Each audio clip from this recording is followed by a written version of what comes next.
सर्वशक्तिमान पिता धन्यवाद करते हैं आज के सुंदर बाइबल अध्ययन के लिए। खुदा बनाली को बड़ी बरकत दे, आशीष कर पिता, यीशु नाम से मांगते हैं, आमीन। हम पढ़ेंगे 14 अध्याय न्यायों की किताब। शिमोन और तिम्ना नगर की स्त्री। शिमोन तिम्ना को गया और तिम्ना में एक फलिस्ती स्त्री को देखा। तब उसने जाकर अपने माता पिता से कहा, तिम्ना में मैंने एक फलिस्ती स्त्री को देखा है, तब तो उससे मेरा विवाह करा दो। उसके माता पिता ने उससे कहा, क्या तेरे भाइयों की बेटियों में या हमारे सब लोगों में कोई स्त्री नहीं है कि तू खतना रहित फलिस्तियों की ही स्त्री से विवाह करना चाहता है? शिमशोन ने अपने पिता से कहा, उसी से मेरा विवाह करा दे, क्योंकि वही मुझे अच्छी लगती है। उसके माता पिता ना जानते थे कि ये बात यहोवा की ओर से है, वह फलिस्तियों के विरुद्ध दाव ढूंढता है। उस समय तो फलिस्ती इस्राएल पर प्रभुता करते थे। तब शिमशोन अपने माता पिता को संग लेकर तिम्ना को चलकर तिम्ना की दाग की बारी के पास पहुंचा। वहां उसके सामने एक जवान सिंह गरजने लगा। तब यहोवा का आत्मा उस पर बल से उतरा, और यद्यपि उसके हाथ में कुछ ना था तो भी उसने उसको ऐसा फाड़ डाला जैसा कोई बकरी का बच्चा फाड़े। अपना ये काम उसने अपने पिता या माता को ना बतलाया। तब उसने जाकर उस स्त्री से बातचीत की और वह शिमशोन को अच्छी लगी। कुछ दिनों के बीतने पर वह उसे लाने को लौट चला और उस सिंह की लोथ को देखने के लिए मार्ग से मुड़ गया, तो क्या देखा कि सिंह की लोथ में मधुमक्खियों का एक झुंड और मधु भी है।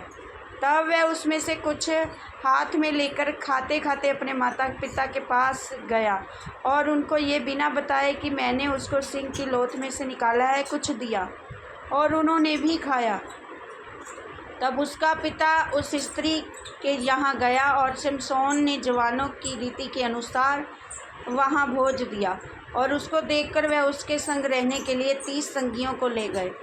और शिमशोन ने उनसे कहा, मैं तुमसे एक पहेली कहता हूँ, यदि तुम इस भोज के 7 दिनों के भीतर उसे बूझ कर अर्थ बता दो तो मैं तुमको 30 कुर्ते और 30 जोड़े कपड़े दूंगा, और यदि तुम उसे ना बता सको तो तुमको 30 कुर्ते और 30 जोड़े कपड़े देने पड़ेंगे। और उन्होंने उससे कहा, अपनी पहेली कह कि हम उसे सुने। उसने उनसे कहा, खाने वाले में से खाना और बलवंत में से मीठी वस्तु निकली। ये पहेली का अर्थ वे 3 दिन के भीतर ना बता सके। 7वें दिन उन्होंने शिमशोन की पत्नी से कहा, अपने पति को फुसला कि वह हमें पहेली का अर्थ बताए, नहीं तो हम तुझे तेरे पिता के घर समेत आग में जलाएंगे। क्या तुम लोग ने हमारा धन लेने के लिए हमें न्योता दिया है? क्या यही बात नहीं है? तब शिमशोन की पत्नी ये कहकर उसके सामने रोने लगी कि तू तो मुझे प्रेम नहीं बैर ही रखता है। तूने एक पहेली मेरी जाति के लोगों से तो कही है, परंतु मुझको इसका अर्थ नहीं बतलाया। उसने कहा, मैंने उसे अपने माता पिता को भी नहीं बताया, तो फिर क्या मैं तुझको बता दूं? भोज के 7 दिनों में वह स्त्री उसके सामने रोती रही, और 7वें दिन जब उसने उसको बहुत तंग किया तब उसने उसको पहेली का अर्थ बता दिया। तब उसने उसे अपनी जाति के लोगों को बता दिया। तब 7वें दिन सूर्य डूबने ना पाया था कि उस नगर के मनुष्यों ने शिमशोन से कहा, मधु से अधिक मीठा क्या मीठा और सिंह से अधिक क्या बलवंत है।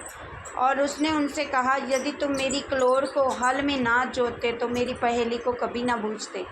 तब यहोवा का आत्मा उस पर बल से उतरा, और उसने अश्कलोन को जाकर वहाँ के 30 पुरुषों को मार डाला और उनका धन लूटकर 30 जोड़े कपड़ों को पहेली के बतलाने वालों को दे दिया।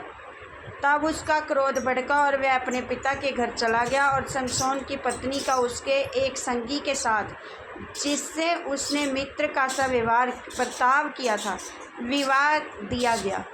इस वचन के द्वारा प्रभु ब्लेस करेंगे, आमीन। सबको जय मसीह।